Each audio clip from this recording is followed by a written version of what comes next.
নমস্কার বন্ধুরা, আমি তনুশ্রী। আজকে আপনাদের কাছে নিয়ে এসেছি সেরা স্বাদের সিমুইয়ের রেসিপি। আপনারা তো অনেকভাবে সিমুই বানিয়ে খেয়েছেন, তবে একবার আমার মতো করে বানিয়ে দেখুন। এর স্বাদ মুখে লেগে থাকবে। খেতে হবে খুবই টেস্টি, আর বানানো হবে খুবই সহজ। দেখুন বন্ধুরা, আমি কিভাবে বানাচ্ছি।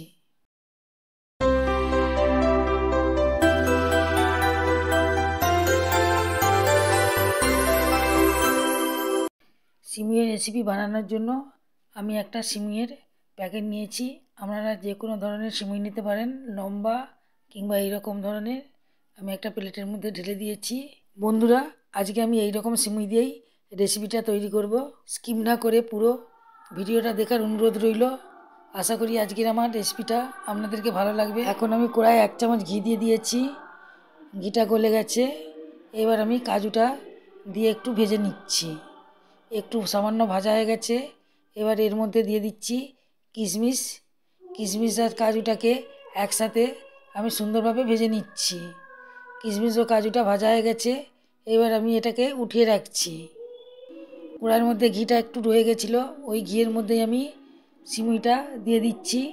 আপনারা তেল দিয়েও সিমুইটাকে ভাজতে পারেন, তবে ঘি দিয়ে ভাজলে সিমুইটা খেতে খুবই টেস্টি হবে। দেখুন বন্ধুরা, হালকা ভাজা হয়ে গেছে। আমি আর একটু লাল করে ভেজে নিচ্ছি। আপনারা এতটা লাল করে নাও ভাজতে পারেন, তবে এই রকমভাবে লাল করে ভাজলে আর একটু বেশি খেতে ভালো লাগে।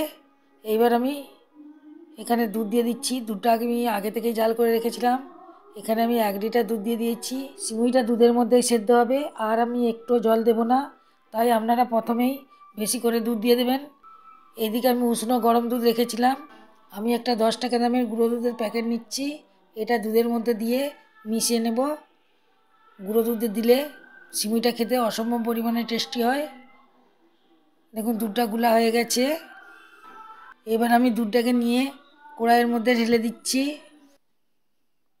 এবার আমি চিনি দিয়ে দিচ্ছি। সিমুই একটু চিনি বেশি লাগে। বন্ধুরা, আপনারা যদি মিষ্টি কম খান তাহলে একটু চিনি কম দেবেন। পরিমাণ মতো নুন দিয়ে দিচ্ছি। যে কোনো মিষ্টি জিনিসে অল্প পরিমাণে নুন দিলে স্বাদটা দ্বিগুণ বেড়ে যায়। যাতে সিমুইয়ের আরও বেশি টেস্ট হয়, তার জন্য মুখ ফাটিয়ে 4টে এলাচ আমি এখানে দিয়ে দিয়েছি। এবার দিয়ে দিচ্ছি কয়েকটি বাতাসা। আপনারা শুধু চিনি দিয়েও করতে পারেন, তবে বাতাসা দিলে খেতে আরও সুন্দর হয়।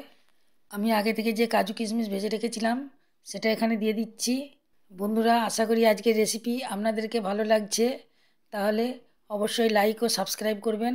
বন্ধুরা, দুধের মধ্যেই সিমুইটা সেদ্ধ হচ্ছে, তবে সেদ্ধ হতে বেশি সময় লাগবে না। 2 থেকে 3 মিনিট ফোটালেই সিমুইটা সম্পূর্ণভাবে তৈরি হয়ে যাবে। সিমুইটাকে এইরকম জলজলই রাখতে হবে, পরে এটা ঘন হয়ে যাবে। এবার শেষে দিয়ে দিচ্ছি ঘি। এখানে আমি 2 চামচের মতো ঘি দিয়েছি। এবার গ্যাসটাকে বন্ধ করে এটাকে ভালোভাবে মিশিয়ে নিচ্ছি। এটা একটু ঠান্ডা হওয়ার পর আপনাদেরকে দেখাবো। দেখুন বন্ধুরা, আগের থেকে কতটা ঘন হয়ে গেছে, দেখতে কতটা সুন্দর লাগছে, কতটা লোভনীয় হয়েছে, দেখেই খেতে ইচ্ছে করছে। এবার আমি একটা জায়গার মধ্যে ঢেলে দিচ্ছি। আমি যেভাবে বানিয়েছি সেভাবে অবশ্যই একবার ট্রাই করবেন। ছোট থেকে বড়রা খেতে খুবই পছন্দ করবে। এরকম যদি নতুন নতুন রেসিপি আপনারা পেতে চান তাহলে আমার চ্যানেলকে অবশ্যই সাবস্ক্রাইব করবেন এবং বন্ধুদের মধ্যে প্রচুর প্রচুর শেয়ার করবেন।